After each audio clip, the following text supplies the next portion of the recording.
All right, everybody, I'm Logan Alec, and this is my stimulus update for Thursday, July 30th. Now, before I get into the other stimulus news I want to talk more about, I just want to put this out there for y'all. I wouldn't put much stock in it. But yesterday in Texas, President Trump said that the next round of stimulus checks might be more than $1,200. Here's the clip. Is $1,200 enough for the American people? Well, we're going to see. It may go higher than that, actually. What would you like to see it at? I'd like to see it be very high because I love the people. I want the people to get it. Folks, I'm not really going to speculate here what he could possibly mean by this. I think this is just political talk. You can kind of see it in his answer where he said, I'd like to see it be very high because I love the people. I want the people to get it, right? So take it or leave it. I'm not going to dwell on this statement. Reality is, as I'm going to share with you later in this video, the talks between Democrats and Republicans aren't going anywhere right now. I'll get into all that, but first let's talk about the economy.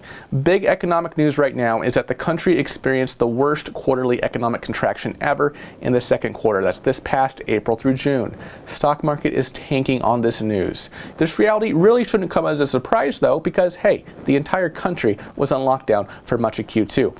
What's a little more eyebrow raising is that the number of new unemployment claims has risen, albeit by a small amount, for the second week in a row. 1.434 million for the week ending July 25th, up from 1.422 million jobless claims for the week ending July 17th, which was then up from 1.3 million jobless claims for the week ending July 11th. This tells me, folks, that the unemployment crisis is far from over. You don't need to be a genius to see that. And still, Democrats and Republicans are a sea apart when it comes to reaching an agreement on the next stimulus package, including an extension of the enhanced federally funded unemployment benefits. Mitt Romney, however, is coming up with his own plan for unemployment. I'll tell you about it later in this video. But first, let me say that when it comes to Democrat-Republican negotiations on the next stimulus package, Mitch McConnell really isn't front and center. He's a very important figure in all this, but the Republican negotiations right now are being led by the White House, by Treasury Secretary Steven Mnuchin and White House Chief of Staff Mark Meadows, who have both met for the past 3 days with Democratic congressional leaders Nancy Pelosi and Chuck Schumer. Yesterday, Meadows told reporters after his meeting with the Democratic congressional leaders that Republicans and Democrats are nowhere close to a deal. Senate Minority Leader Chuck Schumer basically said the same thing when he said, our Republican friends don't seem to come close to meeting the moment. They've put us up against the wall. We have two cliffs because they wouldn't negotiate for months. They're tied in a total knot because of the disunity in their caucus, because of their inability to gather votes, because the president says one thing one day, he says another thing the other day. We want to come back and keep talking to them, but they don't have anything to say. On this point, to perhaps hurry negotiations along, Mitch McConnell expressed openness to maybe something like a watered down or more narrow HEALS Act. Yes, he's floating the idea of making stimulus smaller. Here's what he said yesterday to Judy Woodruff on PBS NewsHour. Mr. Majority Leader, thank you very much for joining us. The Chief of Staff at the White House, Mark Meadows, has just said in the last few minutes that they are nowhere close to a deal between the two sides on COVID relief. Given the division among Republicans, members of your own party, does that mean these benefits, additional unemployment benefits, are going to lapse on Friday? Well, I certainly hope not. Neither side would like for that to happen. And, you know, many things around here happen at the last minute. This is only Wednesday, so hope springs eternal that we'll reach some kind of agreement, either on a broad basis or a more narrow basis, to avoid having an adverse impact on unemployment. There at the end, McConnell said he hopes that Democrats and Republicans can reach an agreement either on a broad basis or a more narrow basis. Pelosi has said, however, that she is not willing to do anything piecemeal.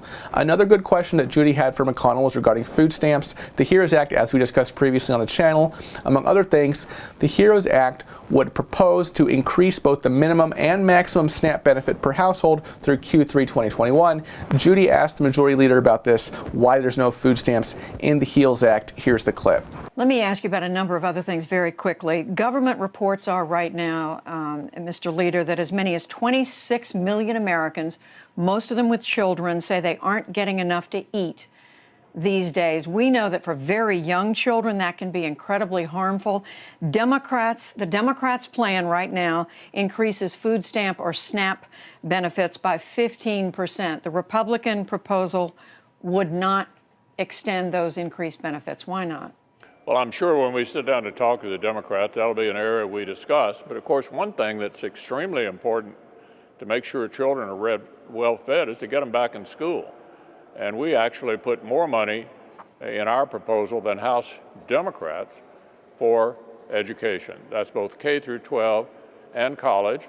And to the extent that these local school districts are allowed make the decision to let their children come back to school, that'll take care of a lot of the, for many of these kids, the best meal they get of the day is the one they get at school. So getting them back in school, I think, is an important step in the right direction. So McConnell basically brushes this question aside and says, yeah, you're right. We're not proposing anything for food stamps in the HEALS Act because, Democrats are going to negotiate us up on that one. It's like, wow. What a perspective to have, right? We're not going to put something in the bill that would probably be good for the people right now because we want to wait to see what we can get in negotiations in exchange for putting it in there. He basically had the same answer later in the interview when asked about the eviction moratorium. He just said, yep, something to negotiate with the Dems. McConnell, of course, hurriedly transitions the conversation to the safer topic of education and school reopening. Now, in McConnell's defense, he basically does say later in the interview that he would say no to the FBI building, which is currently in the HEALS Act, which Trump doubled down again yesterday, as well as anything in any legislation in the next stimulus bill not directly related to the current economic crisis and COVID-19. He said, yeah, there's some Republican junk in the HEALS Act, but he also said, of course, there is some Democratic junk in the HEROES Act, right? Like the elimination of the $10,000 cap on the state and local tax deduction, which Republicans have characterized as something benefiting blue state millionaires. Meanwhile, Senator Mitt Romney is coming up with his own unemployment proposal. This is his way of trying to avert this cliff that the millions of Americans at unemployment are facing with the expiration of the FPUC. Romney's plan would give states two options. They pick one.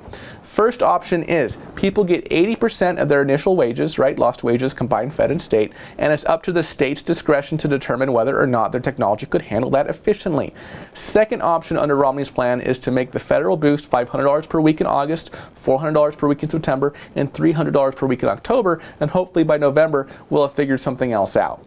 I want to know what you think of Romney's plan compared to the plan, the HEALS Act. HEALS Act would reduce the payment to $200 a week through October 4th, and then states would have to try to pin combined federal and state unemployment benefits to 70% of lost wages through the end of the year, with the max federal kick-in at $500 per week. Now, I know a lot of you on unemployment love the HEROES Act plan, right? The full $600 per week extended into early 2021, but that's not an option in this question. I just want to know between Romney's plan and the HEALS Act plan for unemployment, which do you think is best right now, all things considered?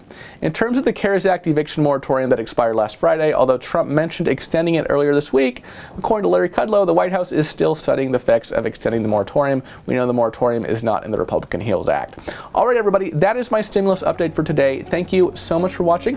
You can watch out for another HEALS Act video later today, and I'll see you then. Bye-bye.